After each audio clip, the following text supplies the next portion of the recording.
Olá, mais uma vez, seja bem-vindo ao nosso canal, esse canal que é nosso, para que a gente possa conversar sobre coisas boas, reflexões da vida, literatura, tudo aquilo que a gente precisa saber para crescer de forma humana, para que a gente possa ter cada vez mais aptidões de nos conhecermos e assim conhecermos o universo.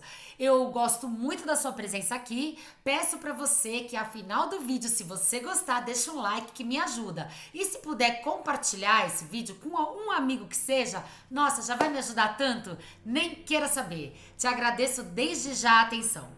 Bom, hoje eu vim falar aqui de uma preciosidade. José Saramago novamente. As Intermitências da Morte. Como vocês sabem, José Saramago é algo difícil de ler, porque ele não tem muitas regras. Regras gramaticais, de parágrafo, travessão.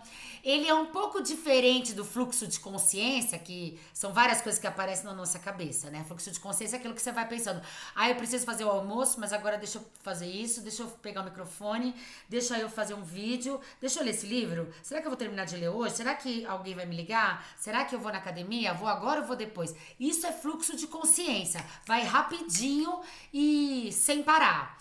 Já o Saramago não é isso que ele faz. O Saramago, ele não tem regra gramatical para diferenciar parágrafos.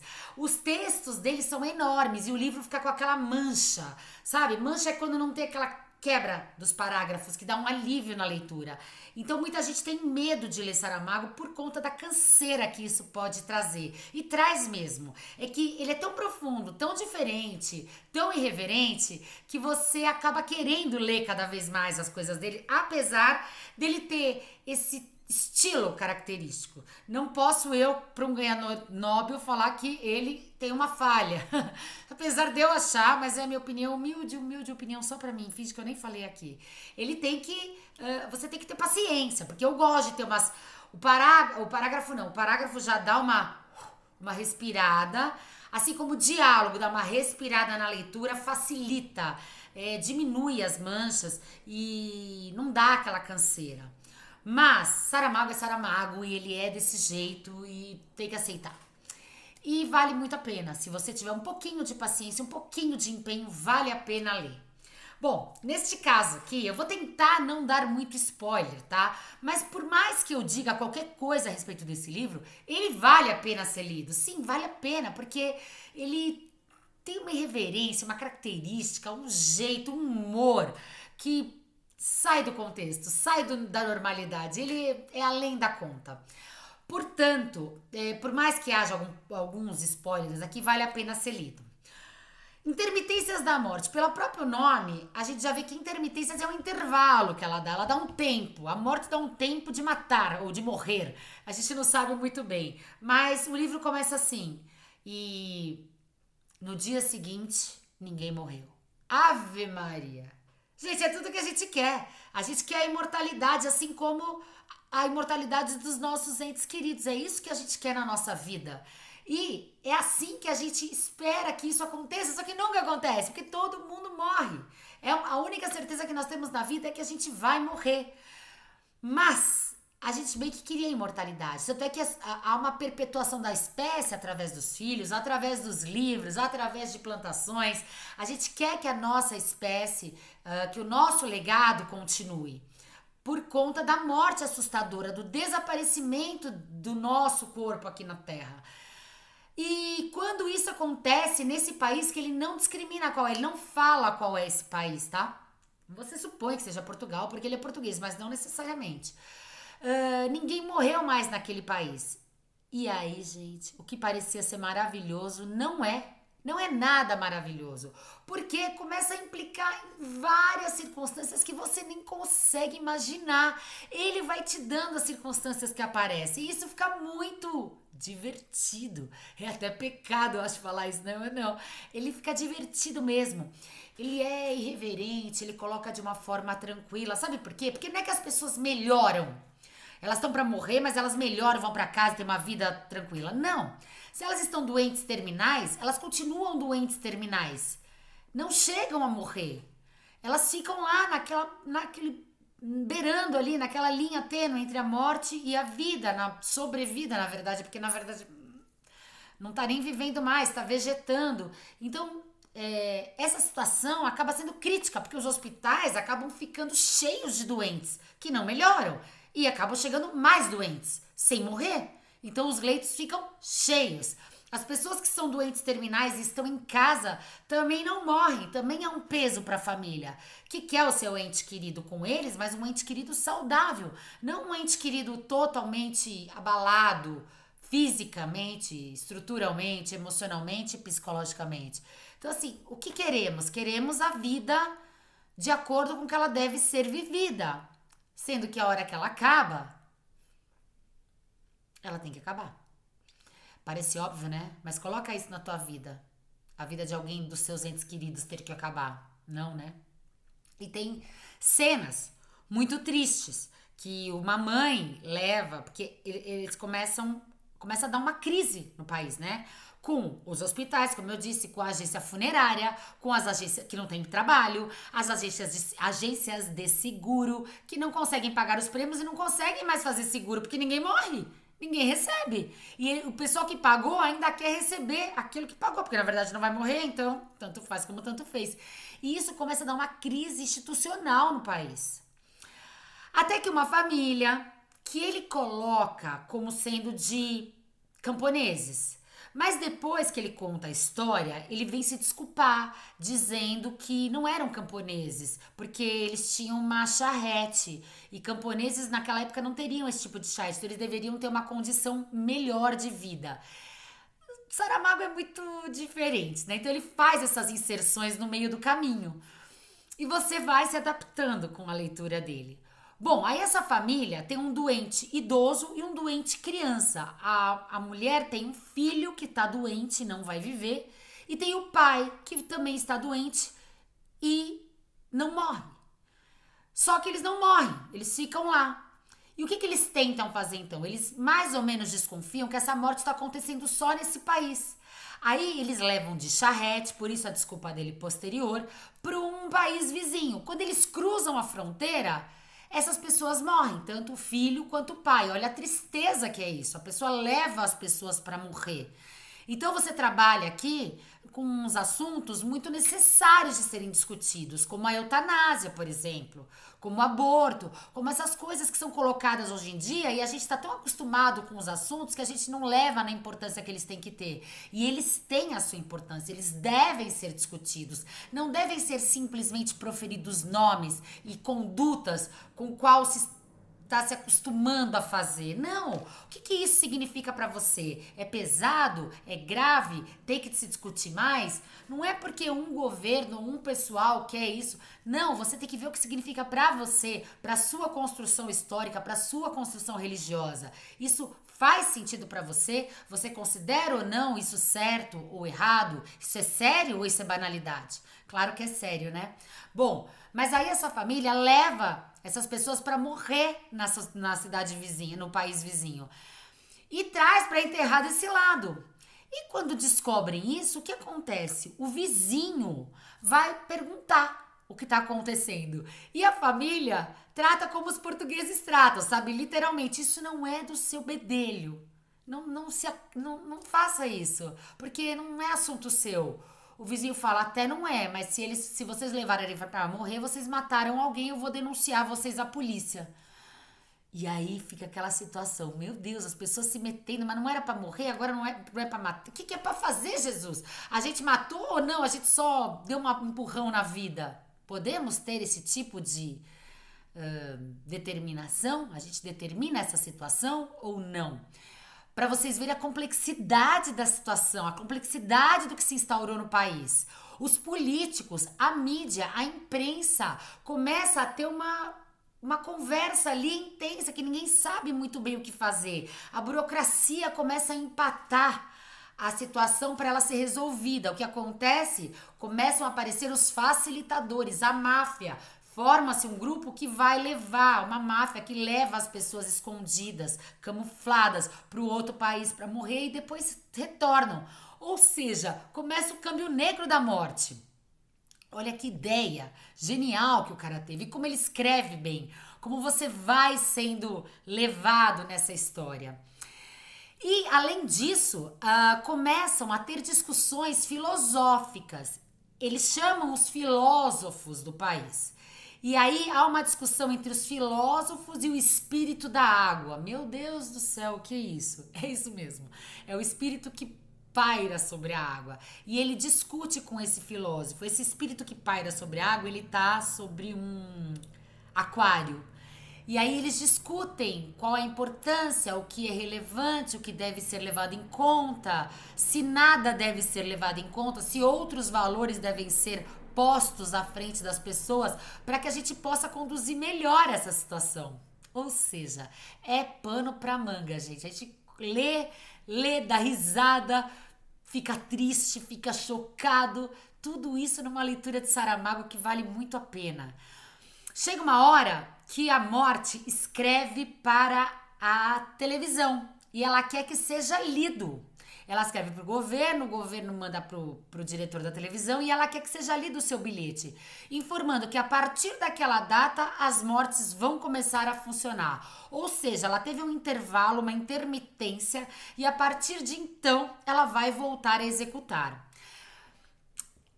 E só que o modus operandi da morte vai ser diferente, diverso do que começa, do que era feito antes.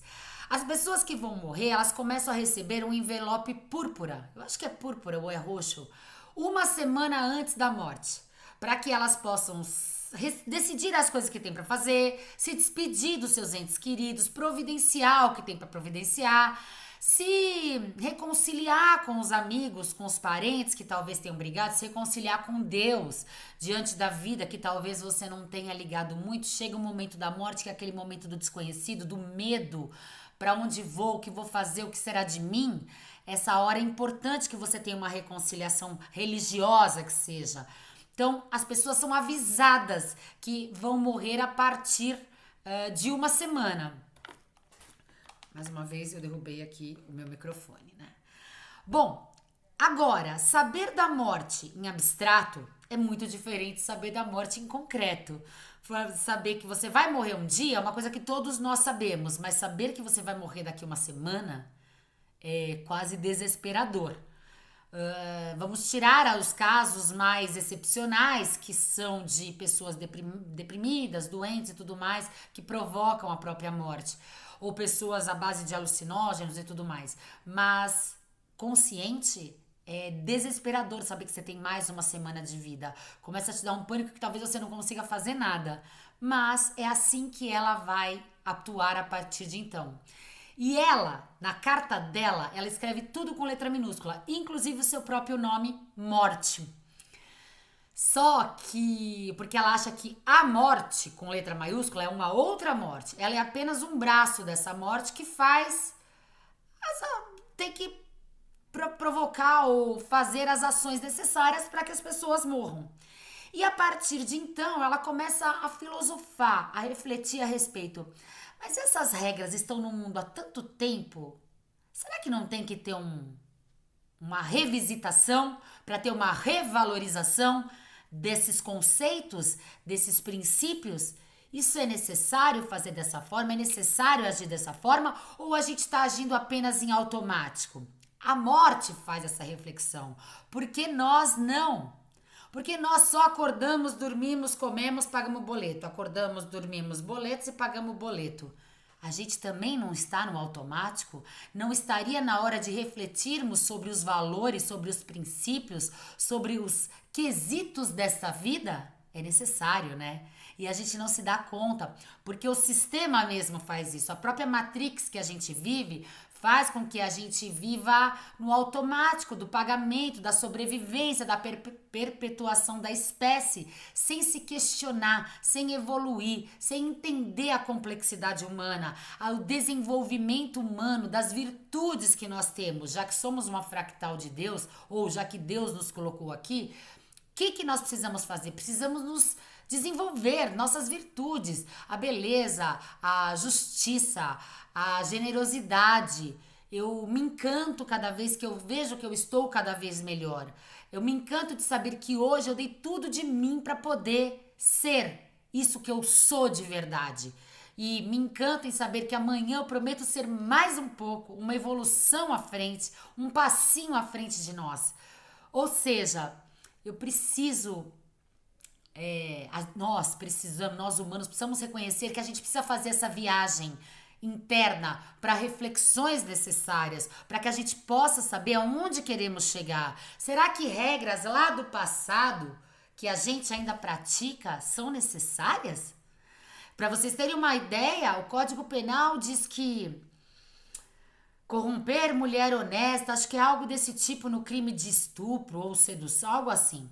Corromper mulher honesta, pá, pá, pá, pá, pá, pá, pá. Vou tentar pegar aqui para poder dizer para vocês. O que é mulher honesta? Para o Código Civil daquela época. Ó, corromper mulher honesta. Artigo 216. Induzir mulher honesta mediante fraude a praticar ou permitir que com ela se pratique ato libidinoso diverso da conjunção carnal. Pena de reclusão de 1 a 2 anos. É o crime de sedução. Artigo 216 do Código Penal de 1940. Ou seja... Não, é nada disso, gente. Crime de sedução é outra coisa. Seduzir pessoa menor de 16 anos a praticar com ela a conjunção carnal ou outro ato libidinoso, aproveitando de sua inexperiência e justificável confiança. Isso é bem grave, né? E a gente vê tanto hoje em dia. Peraí que eu vou pegar uma mulher honesta para poder falar para vocês. Oh, meu Deus. É o decreto de 7 de dezembro de 1940. Atentado ao pudor mediante fraude. Induzir mulher honesta mediante fraude a praticar ou permitir que com ela se pratique ato libidinoso diverso da conjunção carnal. O que é mulher honesta? Se você for nos cursos de direito que eu cursei antes da virada do século, eu cursei até 99, mulher honesta eram aquelas que se recolhiam ao lar antes das 6 horas da tarde. Não é mais, né? Outra coisa precisa ser colocada como definição de mulher honesta, para que a gente possa adequar ao tempo atual. Então a morte, quando ela faz essa carta explicando que a partir daquela data ela vai voltar a atuar e ela muda o modus operandi, e essa conversa ela faz com a machadinha dela, sabe? Da foice do machado, ela faz com essa machadinha. Então, assim, em Saramago tem a morte conversando com a machadinha. É tudo tão surreal, mas os diálogos e as reflexões são tão humanas, tão necessárias de serem feitas, que o surreal passa a ser uma coisa verídica. Você passa a entender aquilo como realmente um diálogo que esteja acontecendo. Bom, enfim, e a última parte do livro é quando ela manda esse envelope para uma pessoa, conforme ela tinha já determinado, e essa pessoa que deveria morrer aos 49 anos não morre. E esse envelope retorna para ela. E quando ele retorna para ela, ela começa a se enfurecer, ou no mínimo desconfiar de que alguma coisa está errada. Ela tenta de novo, esse envelope volta. O que acontece? Essa pessoa faz aniversário, então ela deveria morrer com 49 anos. Só que ela fez 50 e não morreu. O que acontece? A morte se transmuta de uma pessoa e vai até a vida dessa pessoa. Essa pessoa é um musicista de uma orquestra. E no livro ele coloca quais são as músicas que estão sendo tocadas por aquela orquestra. Seria bom você ir atrás das músicas para que você possa ouvi-las, porque enobrece o espírito da gente, músicas boas, faz com que o nosso espírito fique depurado, o nosso gosto fique depurado e a nossa ligação seja mais fácil do que uma música aterrada que só tem ritmo aqui, pum, pum, pum. Sabe essas coisas assim? Todas essas horrorosas aí? Isso aí, precisa melhorar o nosso gosto. Por isso, ela dá, o Saramago, através da morte, da personagem morte, dá as dicas dessas músicas que você deve ouvi-las. Se eu não me engano, é sobre Bach. E Bach deve ser ouvido sempre, né? Barroco. E aí ela vai atrás dessa pessoa e tenta descobrir o que está acontecendo. Conversa com a pessoa, ela tenta descobrir quem é, ela sente o cheiro, ela começa a vivenciar a vida da pessoa, ela começa a experimentar o que aquela pessoa sente. A pessoa se incomoda com ela, depois volta a gostar, se falam pelo telefone, se veem e tal, e o final é totalmente inesperado. Apesar de parecer que vai ser óbvio, é muito inesperado. Portanto, este vídeo serve para que você se estimule a ler Saramago, para que você se empolgue com a leitura, principalmente de Intermitências da Morte, e que você, ao ler, faça esse tipo de reflexão que a gente deve fazer hoje em dia. Quais são as definições que carregamos conosco e que precisam ser alteradas? Se não forem alteradas pela sociedade, que possam ser alteradas por nós. A gente pode começar um movimento. Olha, não é mais assim. Eu não aceito mais que seja feito dessa forma. Ou eu quero discutir mais sobre esse assunto para então poder ver no que vai dar mais para frente. Inicie esse movimento, faça esse debate com as pessoas próximas a você, na sua família, nos seus amigos, pergunte a opinião deles, por que disso ou por que daquilo, por que sim ou por que não.